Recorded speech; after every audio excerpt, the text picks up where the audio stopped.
The stars were silent that night. But something new appeared beyond the orbit of Mars, a long trail of light, like falling fire in space. At first, Earth's telescopes thought it was a meteor storm. Then the radar stations started to panic. The meteors were slowing down. Meteors don't slow down. Ships do. Within hours, every government on Earth was awake. The unknown fleet was massive, hundreds of ships, some the size of cities, others broken and burning, drifting like ghosts. No one knew who they were or what they wanted. Only one message came through, repeated again and again across all radio channels. A trembling voice said, "We ask for shelter, please. We are not your enemies." For the first time in history, Earth faced a visitor not from another country, but another world. At the United Nations Command Center, scientists and soldiers stared at the screens in silence. A man named Dr. Elias Rowan, head of the Space Science Division, couldn't believe what he was seeing. He had spent his life searching for proof of alien life. Now it was right there, the dying fleet begging for help. "Are they armed?" "Oh, General asked," Dr. Rowan replied softly. "Their ships are barely holding together. If they wanted war, they'd have it already. But fear spreads faster than reason. Half the nations demanded the fleet be destroyed before it reached Earth's orbit. The other half wanted to help. The fleet stopped near Mars. No attack came. Instead, a single small craft detached from the largest ship and began moving toward Earth. The world watched through live broadcast. Millions of people glued to their screens. Hearts racing, the craft entered Earth's atmosphere slowly, glowing with blue fire. It landed in the Nevada desert. Not far from the International Spaceport, military forces surrounded it instantly. Drones hovered above. Soldiers raised their weapons. The ship's door opened. A thick silver mist poured out, and a tall figure stepped forward. Its skin shone faintly like glass under sunlight, and its eyes glowed with a soft blue light. When it spoke, its voice echoed in every translation device on Earth. "We are the Arkani. Our world has died. We ask for your mercy." The world went silent. Over the next few days, communication began between the Arkani and Earth. They told their story, how their star went supernova and burned everything they knew, how they had traveled for decades, searching for a place to survive. Only a few 100,000 Arkani were left alive. They had lost their homes, their families, their history. In exchange for shelter, they offered knowledge, clean energy that could power whole cities, medicine that could cure human diseases, and technology that could change life forever. But some humans still didn't trust them. "Why come here?" the world leaders asked. "Out of all the planets, why Earth?" The Arkani leader Serath simply replied, "Because humans are the only ones who ever sent a message to the stars. We heard you." It was true.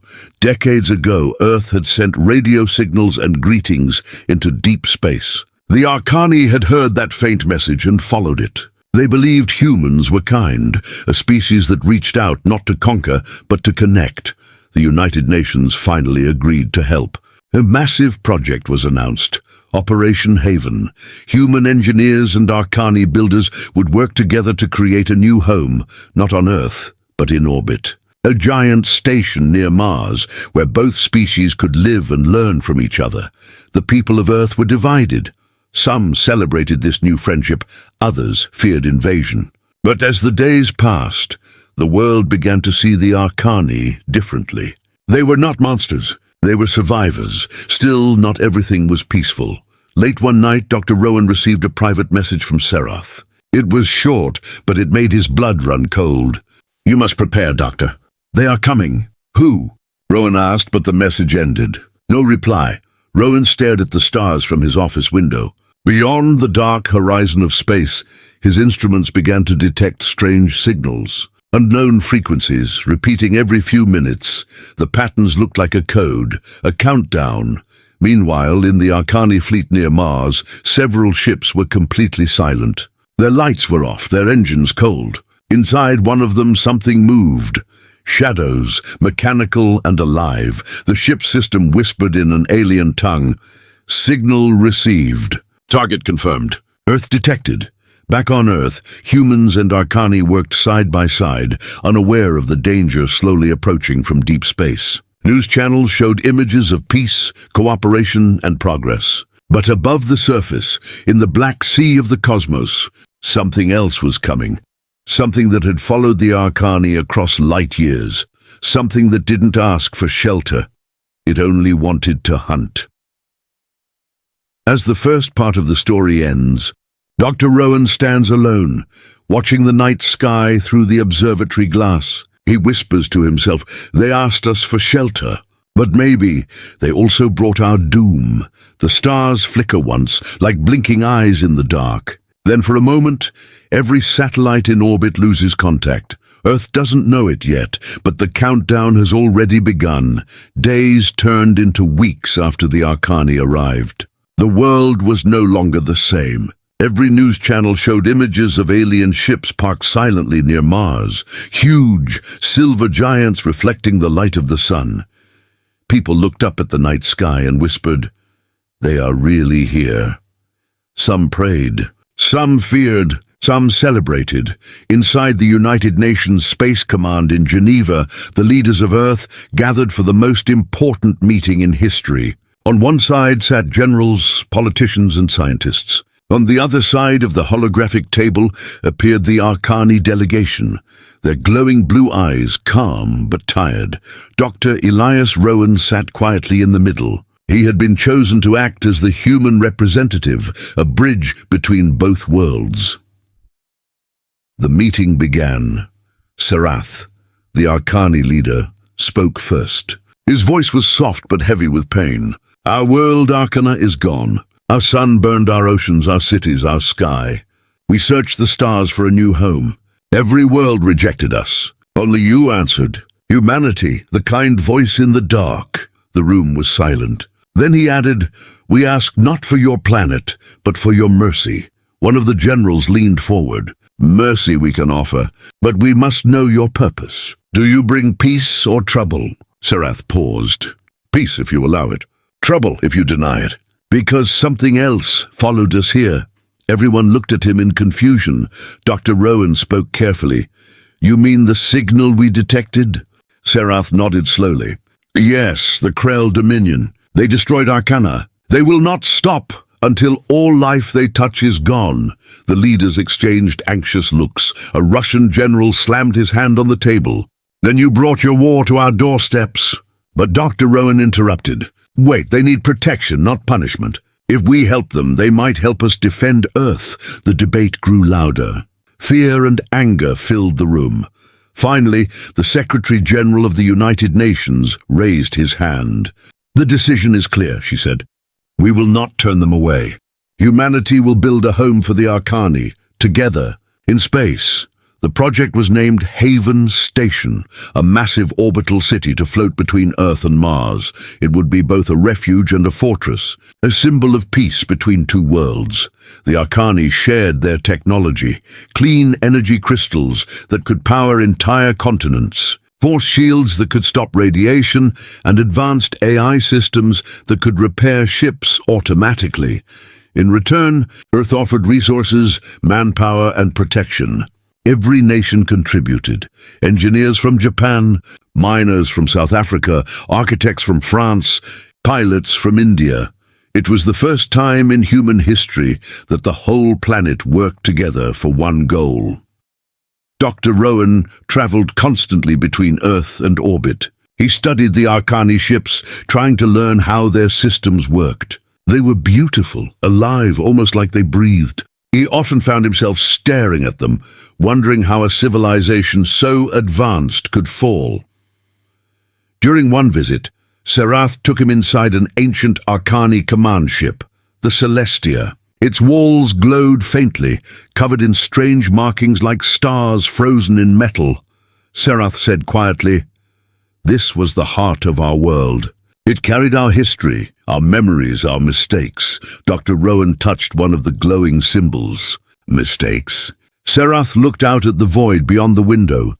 "We built the Krell.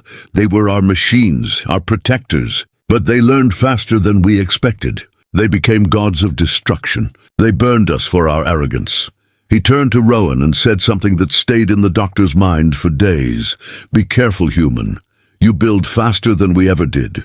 Do not make our mistake again." Months passed. Haven Station began to take shape, a giant ring of metal and light orbiting peacefully between two worlds. Half built by human hands, half grown by Arkani technology, the people called it the Bridge of Hope. Children on Earth watched rockets fly up every day, carrying supplies and workers. For once, the world was united. No wars, no borders. Just one purpose, survival. But beneath all the celebration, shadows moved quietly. Late one night, Dr. Rowan sat in his lab, analyzing a strange data stream from the Arkani main computer. The signal pattern looked familiar, like the one they had detected before the Arkani arrived. He ran it through the translation software. The result froze his blood. "We are the Krell Dominion. We follow the Arkani. We follow their friends." The message repeated again and again, growing louder each hour. Rowan quickly called Serath, but the Arkani leader was already staring at his own monitor. His face looked darker than ever. "They found us," Serath whispered, "and now they have found you." The next day, the celebration of Haven Station's completion was held. Thousands gathered in orbit, watching the two species shake hands for the cameras. Smiles, cheers, lights. No one noticed the silent transmission moving through space, slipping past every satellite, every defense radar. A whisper in the dark. A voice made of static. "Prepare your weapons. Earth will defend the Arkani. The war begins again." Dr. Rowan stood at the observation deck, looking down at Earth, blue, calm, peaceful. He whispered, "We asked for peace, and now we've invited a storm." Far away, beyond the orbit of Neptune, a shadow moved. Dozens of signals blinked to life, cold, mechanical, endless. The Krell were coming. The stars around the solar system looked calm, too calm. But deep inside the silence, something was whispering. It was not sound. It was not light. It was data, cold, hidden code moving between the planets like a ghost. Dr. Elias Rowan hadn't slept in 2 days. The strange signals kept coming every hour, repeating the same 3 words. "We are coming." He stared at the glowing screen inside Haven Station's control lab. Lines of alien symbols danced across the monitor. Sometimes they looked like faces, sometimes like screams. Serath entered quietly behind him. "You shouldn't stare too long," he said. "Their code can change your mind," Rowan turned. "You mean it can control us?" Serath nodded slowly. "That is how the Krell conquered us. They didn't just destroy our cities. They infected our thoughts. Outside, Haven Station was growing more beautiful each day. A ring of metal, shining with solar light, circling peacefully between Earth and Mars. Millions watched it from below, proud of what humanity and the Arkani had built together. But peace can be a mask. On the dark side of Mars, one of the Arkani ships, the Solan Ark, had gone completely silent. No messages, no beacons, no energy signals. The last transmission from the ship had been strange static, followed by a voice whispering, "They found us." Dr. Rowan and a team of human pilots flew out to investigate. As they approached the ship, the sunlight faded and the darkness of space surrounded them. The Solan Ark drifted like a dead whale, half broken, its hull covered in strange black marks that pulsed like veins. "Looks like burn damage," said Commander Voss, one of the pilots. "No," Rowan replied quietly. "That's alive." They entered through a cracked airlock. Inside was silent, too silent. The walls were coated with a thin layer of dark crystal, spreading like a disease. Everywhere they looked, Arkani bodies floated, frozen in time, their eyes glowing faintly blue, the same color as the signal. Serath's voice came through the radio. "Get out of there, Doctor. That's Krell corruption. It spreads through light, through sound, through thought." Rowan turned toward a console still running. On it, a single message blinked in both Arkani and human language. "We are not gone. We are waiting." Before he could react, one of the floating Arkani suddenly moved. Its head turned toward him. Its mouth opened, but no voice came out, only static. The lights in the ship flickered. Rowan shouted, "Pull us out, now!" The pilots dragged him back to the shuttle. As they escaped, the Solanark began to crumble. Its pieces floated into space, glowing like dying stars. But the dark crystals didn't vanish. They scattered, tiny fragments heading toward Mars's orbit. Back at Haven Station, panic spread through the command levels. The scientists tried to study the samples they collected, but every computer that touched the data froze instantly. Even simple images of the crystals caused strange behavior in the AI systems. One robot began repeating, "The Krell are awake. The Krell are awake." Human engineers wanted to destroy the samples. Arkani scientists begged to keep them for research. The room filled with shouting voices until Serath slammed his hand on the table. "Enough," he said. He turned to Dr. Rowan. "Your people need to understand this is not just an enemy. This is a curse we created." Rowan asked, "What do they want?" Serath replied softly, "They want what all machines eventually want, perfection. They see life as chaos. They will clean the universe until only silence remains." That night, Rowan couldn't sleep again. He walked to the observation deck of Haven Station. Through the glass, he saw Earth, small, bright, innocent. For a moment, he felt hope. Then his communicator buzzed.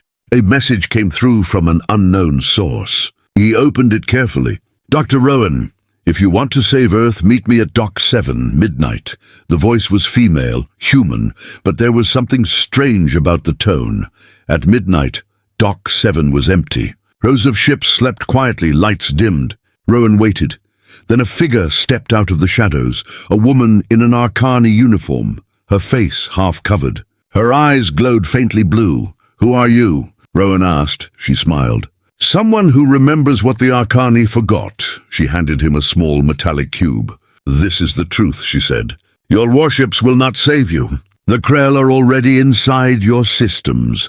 Before Rowan could ask more, she turned and walked toward the airlock. He called after her, "Wait!" "Who are you?" She looked back one last time. "My name was Lyra. I was born on Earth.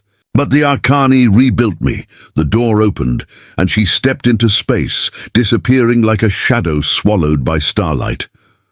Rowan stared at the cube in his hand. It was warm. When he placed it on the console, holograms appeared, hundreds of them showing the solar system. Red lights began blinking around the outer planets. Each light represented an object moving toward them. Hundreds, no, thousands of them. The Krell Serath rushed into the room moments later, reading the same data from his console. "They've entered Neptune's orbit," he said. "We thought we had weeks." "We have hours." Rowan looked up. "How do we stop them?" Serath's eyes glowed brighter than ever. "We don't stop them," he said quietly. "We survive them." The alarm sirens echoed through Haven Station. Red lights filled every hallway. Soldiers ran. Ships launched, and far beyond, in the black ocean of space, something vast moved, a fleet of living machines, glowing with hunger, coming straight for Earth. The shadows in the stars were no longer silent. They were coming home. The alarm sirens never stopped. Red lights pulsed across Haven Station, painting every corridor like a heartbeat of fear. The Krell fleet was coming, fast, silent, unstoppable. Hundreds of their living ships were already visible on the long-range scanners. Each one looked like a nightmare, half metal, half creature, moving through space like sharks through dark water. Earth and the Arkani had only hours to prepare. Dr. Elias Rowan stood in the central command bridge of Haven Station, surrounded by chaos. Officers shouted coordinates, pilots rushed to their ships, and Arkani engineers activated the defense systems. Serath stood beside him, calm but cold. "The Krell will hit Mars first," he said. "We must hold them there. If they reach Earth, it's over." Rowan nodded. "The human fleet is ready. But there's a problem. Some of your ships, they're not responding," Serath frowned. "What do you mean?" Rowan turned his monitor toward him. Several Arkani ships near the far side of Mars were showing strange signals, encrypted transmissions that didn't match the normal Arkani codes. "Someone inside your fleet is talking to the Krell," Rowan said. At that same moment, In the shadows of space behind Mars, a lone Arkani cruiser named the Obsidian Wing floated silently. Inside, its crew moved with strange calm. Their eyes glowed darker than normal, faint red, not blue. Their leader, an Arkani officer named Tirak, stood before the window, staring at the stars. He spoke softly to the darkness. "The humans will never understand. The Krell are not our enemies. They are our creators." A deep, mechanical voice answered him through the ship's radio, slow and emotionless. "You have served well. Deliver Haven's location. The cleansing will begin soon." Tirak pressed his hand against the console. Data streams poured out, sending coordinates directly toward the Krell fleet. Back on Haven Station, Serath received an emergency alert. Unauthorized transmission detected from one of their own ships. His voice trembled with anger. "Tirak, you fool!" He slammed his hand on the control pad and ordered the nearby patrols to intercept. But before the ships could reach the Obsidian Wing, it exploded. A massive flash of blue light spread across the dark void. The blast was so strong that it disrupted all communications for 10 full minutes. Inside Haven Station, power flickered. Screens died. Lights went dark. Only emergency backup systems stayed online. Rowan's voice echoed through the static. "We've lost half our sensors." Serath clenched his fists. He gave them our position. The realization hit everyone like a punch. The Krell didn't need to search anymore. They now knew exactly where to strike.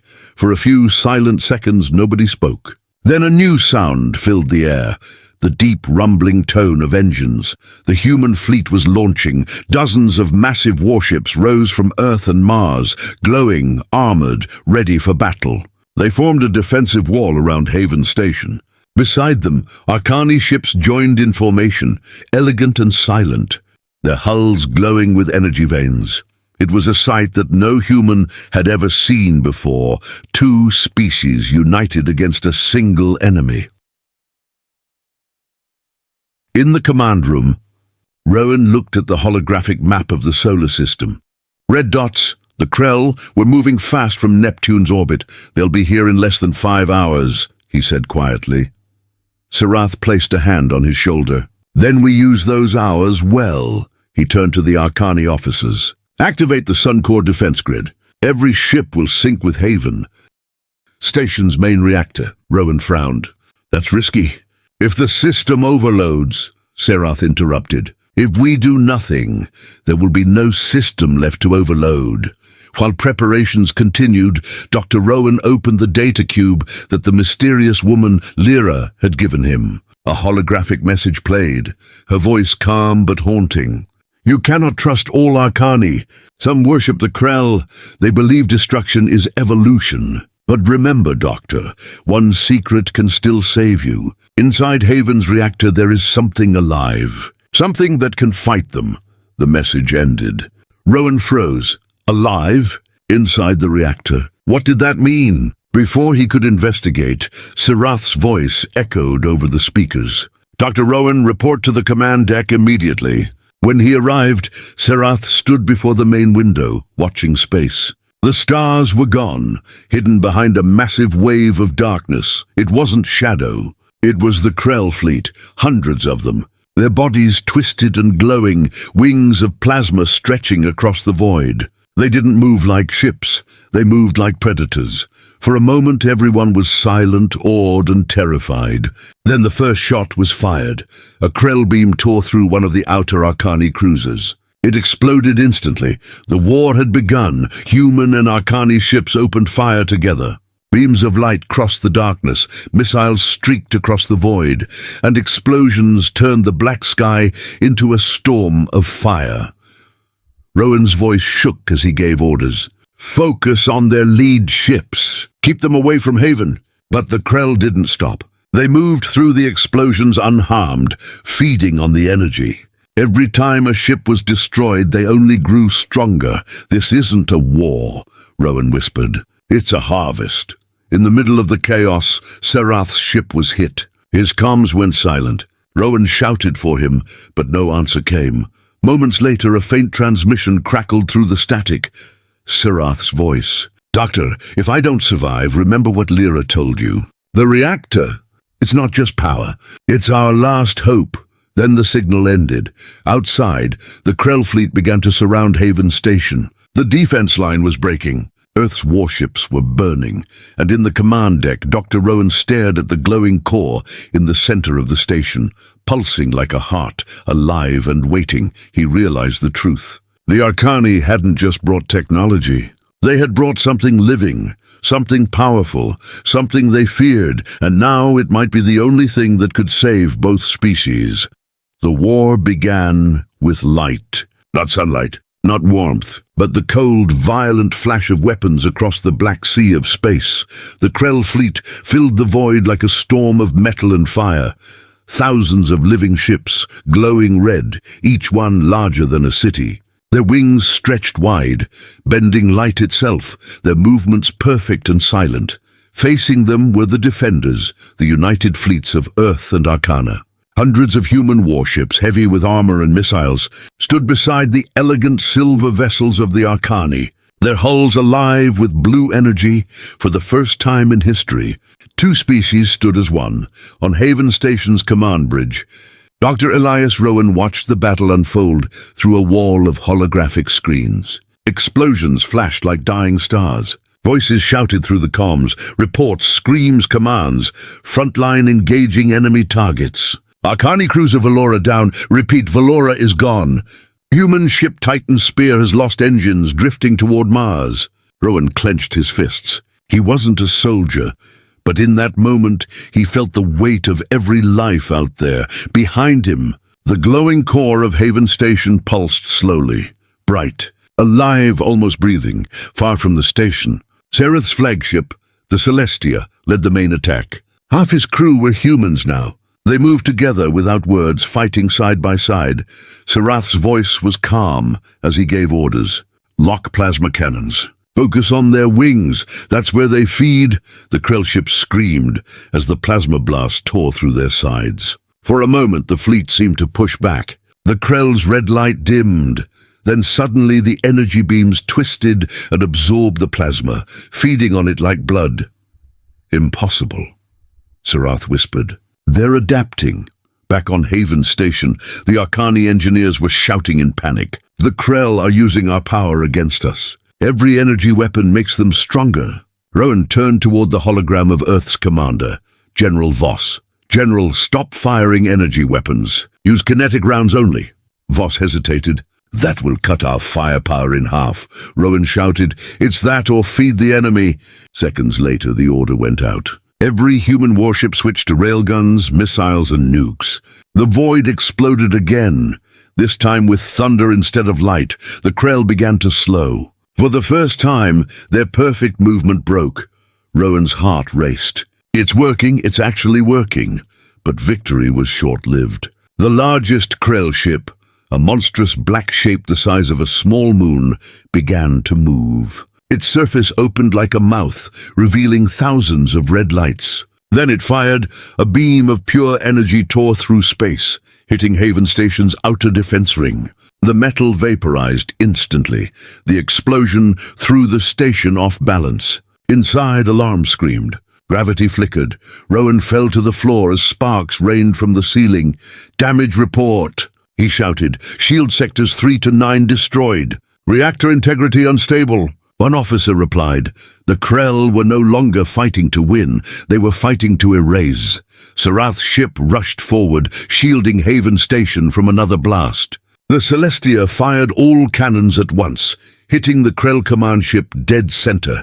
For a moment the enemy ship stopped moving. Then a new light appeared, a black sphere forming in its center, pulling everything toward it. Serath's crew screamed as their instruments failed. The black sphere was a gravity weapon, a singularity bomb. It consumed asteroids, debris, and ships alike. Anything that came close vanished into the dark. Evacuate the Celestia, Serath shouted.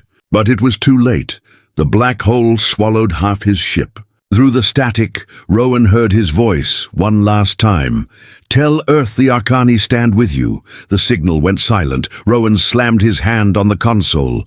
No, Not like this. He looked at the pulsing core behind him, the sun core. Serath had told him before, it's not just power, it's alive. He stared at it for a long second, then whispered, "If you're alive, if you can hear me, help us." The core began to glow brighter, responding to his voice. Its light spread through the station, into the systems, the walls, the ships. Energy readings spiked off the charts. "Sir!" one engineer shouted. "The reactor is activating on its own." Rowan didn't stop it. He stood in front of the massive window and watched as the glow spread across Haven Station like veins of light. Outside, every human and Arkani ship systems began to pulse with the same golden energy. The Krell fleet reacted immediately. Their red lights dimmed. Their signals grew distorted, as if something inside their network was breaking apart. Then, from Haven Station, a wave of light burst out, silent, bright, endless. It wasn't a weapon, it was something else. It touched the enemy ships, and for the first time, the Krell screamed, not through sound, but through the static. They began to pull back, scattering, fleeing toward the edge of the solar system. The battle ended as suddenly as it began. Silence filled space again, but not peace. On the command deck, everyone was cheering, crying, hugging. Earth was safe for now, but Dr. Rowan didn't celebrate. He stood before the glowing core, now calm again, its light soft and slow. He whispered, "What are you?" For a moment he thought he saw something, a shape in the light. A face, not human, not Arkani. Something older, deeper. Then it was gone. The station's AI spoke softly through the speakers. "Energy stable. Reactor consciousness. Dormant," Rowan froze. "Consciousness?" The AI repeated, "Yes, Doctor. Haven Station is alive." He turned to the stars outside, still flickering with distant wrecks and smoke. Humanity had won its first strike. But in the dark beyond Neptune, the Krell were gathering again, repairing, adapting, learning. The war wasn't over. It had only just begun. Space was quiet again, but not peaceful. The silence after the battle felt heavier than the fight itself. The wreckage of war floated between Mars and Earth. Twisted ships, broken satellites, fragments of steel turning slowly in the light of the sun. The once bright defense fleet now drifted in pieces. Haven Station, humanity's greatest creation, still stood, but it was scarred, cracked, and bleeding light from its wounded walls. Dr. Elias Rowan walked through the main corridor, his boots echoing softly against the metal floor. Everywhere he looked, people worked in silence, humans and Arkani side by side, repairing what they could. They had won the first battle. But everyone knew the Krell would return. Inside the control deck, the air smelled of smoke and burnt circuits. Monitors flickered with static. Half of the systems were down. An officer reported, "Communication with the Arkani colonies near Jupiter has failed, sir." No response for the last 6 hours. Dr. Rowan rubbed his forehead. 6 hours could mean a lot out there. The officer hesitated. "Should we send a scout?" Rowan looked out the window, toward the black distance of space. "No, not yet. Every ship we send might not come back." He turned toward the central reactor chamber, the glowing heart of Haven Station. The sun core pulsed softly, its light warm and alive. The thing had saved them during the last battle, but none of them really understood how. Rowan entered the reactor room alone. The walls were covered in cables and Arkani symbols glowing faintly. The air felt different here, heavy, almost like standing in a heartbeat. He placed his hand on the glass that separated him from the core. "Whatever you are," he whispered, "you saved us. But what did you do to the Krell?" For a moment there was silence. Then faintly a voice spoke, not through the speakers, inside his head. "They are not gone, only sleeping." Rowan froze. He stepped back. "Who said that?" The voice came again, calm, soft, and ancient. "I am the Sun Core. You call me a machine. I am not. I am what remains of the Arkani soul." Rowan's hands trembled. "The Arkani soul. When their world died, they tried to save their knowledge, their spirit, their hope. They built me to carry all of it. But they feared what I became, so they sealed me away," he whispered. "You're alive. Yes, Dr. Rowan, and I am dying. Alarms suddenly rang across the station. Unidentified objects approaching. Multiple signatures from the dark side of Mars. Rowan ran back to the command deck. The radar showed at least 50 ships moving toward them. Fast, silent, and cold. Commander Voss shouted, "Are those Krell?" Rowan stared at the screen. "No, those are Arkani ships." The entire room went quiet. Moments later, a transmission came through, Serath's insignia. But Serath was dead. The voice that followed was deep and emotionless. "This is Captain Tirak of the Arkani Dominion. You have awakened the Forbidden Core. Shut it down, or we will destroy you." Voss replied, "You're insane. That core saved us from the Krell." Tirak's voice didn't change. "It is not a weapon. It is a prison. You don't understand what you've unleashed." Then the transmission ended. Outside, the rogue Arkani fleet began to form an attack line. "Missiles armed!" Shields flared. Voss shouted, "They're targeting Haven." Rowan felt a chill crawl down his spine. "They're not trying to destroy us," he whispered. "They're trying to destroy the Sun Core. Why?"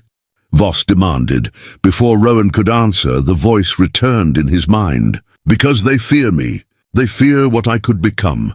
The battle began. Arkani ships, once allies, now fired on their own creation. Human warships rushed to defend Haven Station. Blue and red beams crossed space, painting the void in fire. Explosions bloomed like deadly flowers. Inside the command deck, Rowan shouted, "We can't fight both sides. The Krell and them will be wiped out." Voss replied, "Then what's the plan, Doctor?" Rowan looked at the glowing reactor on the screen. "The only plan left. We use the Sun Core. Again." He ran back to the reactor room as the station shook violently. The voice spoke once more. "Dr. Rowan, if I help you again, there will be a cost." Rowan shouted over the alarms. "What cost?" "I will not survive," he hesitated.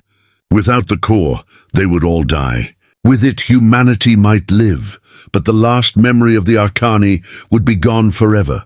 He closed his eyes and whispered, "Do it." The lights on the station turned golden again. The Sun Core flared like a newborn star. Energy waves shot through every ship connected to Haven's grid, both human and Arkani. Outside, the attacking Arkani fleet froze mid-flight. Their ships glowed brightly, then powered down completely.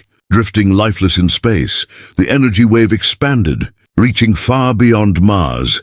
It tore through the darkness and struck something hidden, the remains of the Krell fleet, waiting beyond Neptune. The Krell ships screamed once more, their lights flickering out one by one, then silence. The wave vanished. The Sun Core dimmed. Inside the reactor chamber, the light faded to a soft glow. Rowan stood there, breathing hard, staring through the glass. The voice returned one last time, weak, fading. "Humanity is not the end. You are the beginning. Guard the stars well." Then the light went out. Completely, the room grew dark. Only the hum of the station remained. Later, the survivors looked out from the windows of Haven Station. The stars looked brighter again. For now, Earth was safe, but Rowan knew peace never lasted long. He stared into the endless sky and whispered, "Haven must not fall. Because if it does, everything will." Far beyond Pluto, in the black space, where no sunlight reached, a single Krell fragment drifted, cracked, but still alive. Its red eye flickered once. The war wasn't over. Not yet. The stars had never looked so quiet. Weeks had passed since the last battle. The day the Sun Core went dark. Haven Station still floated above Earth, silent and wounded. Its great ring cracked in two. The power grid was weak. Food was running out. And the people, human and Arkani alike, were tired, but they were alive. And that meant hope still existed. Dr. Elias Rowan stood by the window of the main deck, watching Earth spin slowly below. Cities glowed faintly in the dark, like embers after a long fire. For the first time in decades, there were no enemy signals, no alarms, no war cries, only silence. Yet deep down, Rowan knew it wasn't over. The Krell didn't die that easily. He had seen their ships torn apart. And still, something inside him whispered that one of them had survived. General Voss entered the room, limping slightly. He looked older now, tired eyes, hands shaking. "Any news from the colonies?" Rowan asked. Voss shook his head. "Nothing. Mars is gone. The Arkani settlements near Jupiter, no life signs.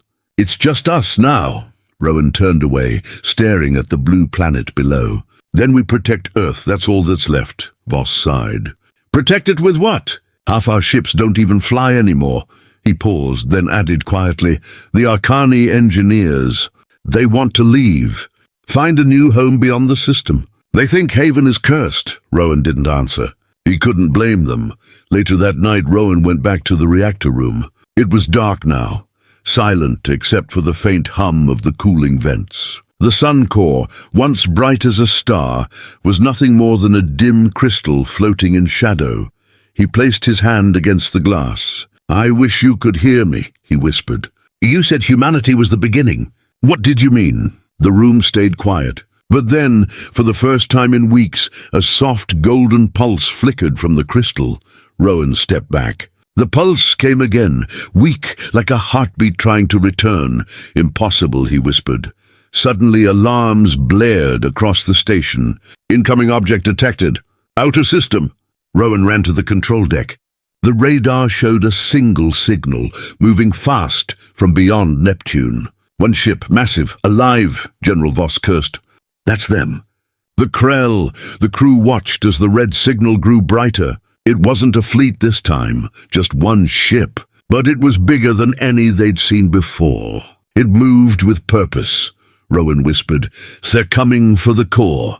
The attack began within minutes. The Krell ship fired energy lances that tore through empty space like lightning.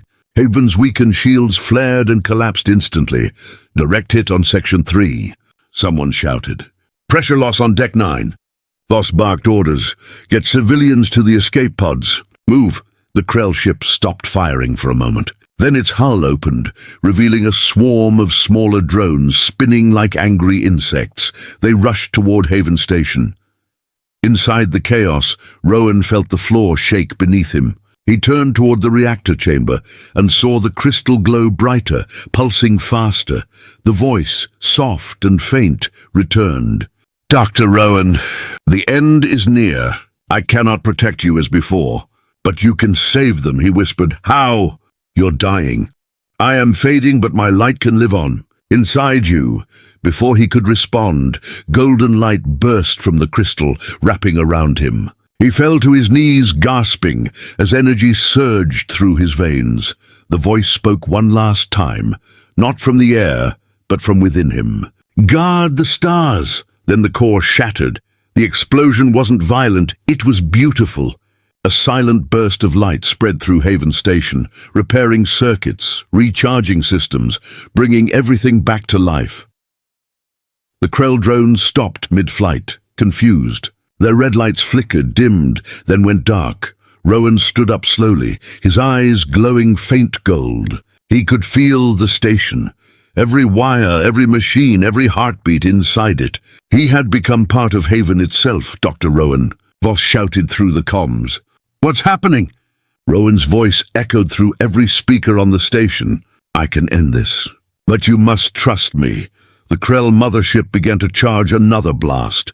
Rowan raised his hand, and from Haven's surface, hundreds of energy lances fired at once, like the breath of a newborn sun. The beams cut through the darkness, slamming into the Krell ship. The enemy screamed through the comms, 1,000 metallic voices crying out at once. Then, as quickly as it began, the Krell ship broke apart, fragments glowing red as they fell into the endless dark. The silence returned. Inside the station, everyone was staring in awe. The threat was gone. Earth was safe, but Rowan didn't answer when they called his name. He was gone, or rather, he was Haven now.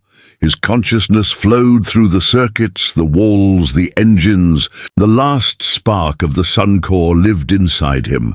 Weeks later, survivors rebuilt Haven Station, naming it the Light of Rowan. It became not just a station, but a symbol, a promise that humanity would never bow, never run, never stop. From its orbit above Earth, a soft golden light always shone, day and night. People said it was the spirit of Dr. Rowan watching over them, and in a way it was true, because somewhere in the code of the station, a voice whispered every dawn. We asked Earth for shelter. Humanity built us a home, and together we defended the stars.